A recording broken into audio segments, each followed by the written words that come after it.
So this video is going to show you how to do the Tuesday post. So on each Tuesday, you're going to do a post like this, okay? So in your Google Classroom page, and you might have a handout of this, you're going to see something that looks like this. So you could follow along or just look on the screen, but it says further directions for your conversation post. So Tuesday posts, every Tuesday we're going to do several things. We're going to select a passage that really speaks to us from this week's section of the text. Okay, it might be something that stood out to you because like you thought it was funny, interesting, surprising, confusing, but something that stood out to you for some reason that made you think in some way.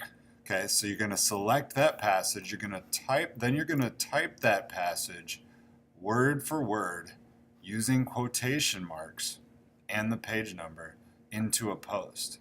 Then you're going to respond to this quotation. You're going to write your reactions, your thoughts, questions, feelings about it. So basically you're going to be telling me what it is. You're going to be telling your group members what it is about that passage that you just quoted that stood out to you and why. Okay, you're going to notice this is an important part. You're going to aim for around 8 to 10 of your own sentences that have your own thoughts in each response. Okay, so it's quite a bit of writing. We expect you to write a pretty good amount. Okay, so 1 to 2 sentences is not going to cut it, and you are not going to get a good grade if that's what you do. Okay, some ideas for what you could do for your response could include something like, if you're confused, you could write down your questions and ask for clarification from your conversation partner. So you could actually write your passage and then say what's confusing you about it. You could write, some predictions about what you think the answer could be, and then see what your partners say in response. You could challenge the text by asking pointed questions. You could say, I disagree with this, or I think this is dumb because, or you could ask a challenging question of some kind. You could make connections.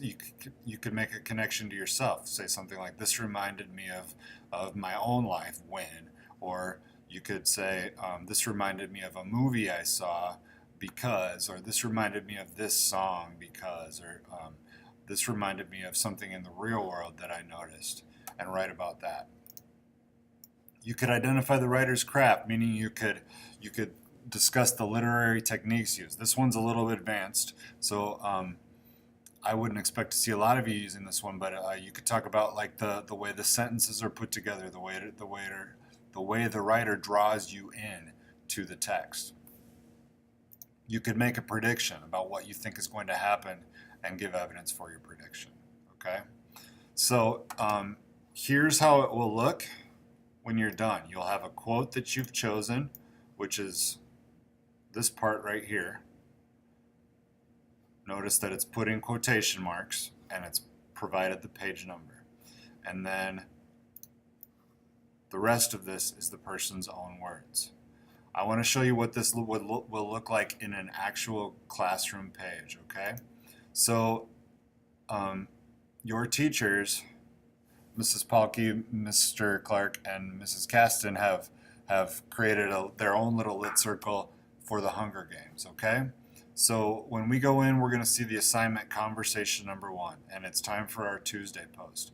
So when you want to go in and post your thoughts for your Tuesday post, you're just going to click on add a class comment like this, and here's where you will type you'll pick your quote out and you'll type it out just like that. Okay, and then you'll write what you think about it. Mrs. Caston and I already did that. Mrs. Palkey is going to do that in just a few minutes. Here's what I did. Okay, from the Hunger Games, I selected a quote from page 15. It said, "But here's the catch. Say you are poor and starving as we were. You can opt to add your name more times in exchange for tesserae. Each tessera is worth a meager year's supply of grain and oil for one person. You may do this for each of your family members as well. So at the age of 12, I had my name entered 4 times." That's the end of the quote, and I put the page number, page 15. The rest of these words are my thoughts and words about why I chose this quote. Okay? When I typed it, it looked like this. It looked I had new separate paragraphs for each thought. But when you hit save, when you hit post, it squishes it all together like that. So that's a bit unfortunate, but that's just how it's going to do it. Okay? So my response was this. I said, this passage stood out to me for a couple of reasons. First of all, I think it really shows just how cruel the Capitol is. Not only do they create the horrific system of the Hunger Games, but they further oppress the weakest and poorest of the people by forcing them to increase their chances of being chosen for the games or suffer starvation instead. The second thing that stood out to me about this passage is that it illustrates just how selfless and strong Katniss is. By the time she was 12, she has entered her name an additional 3 times so that all of her family would be able to stay warm and fed.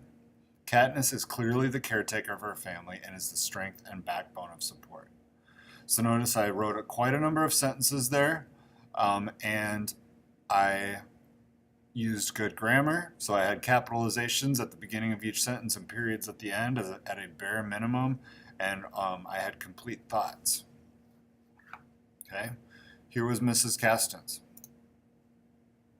Her quote was, "I can feel someone pulling her from my back. I turn and see Gale has lifted Prim off the ground and she's thrashing in his arms.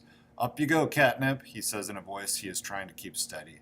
And then he carries Prim off toward my mother. I steel myself and climb the steps." And here's Mrs. Castens' analysis of it. "I chose this passage because I thought it showed Katniss's character, Gale's character, and how serious this situation is. First, we knew Katniss was willing to have her name in the drawing, more than was fair, in order to feed her family. Her volunteering as tribute in Prim's place showed how far she would go to protect her sister.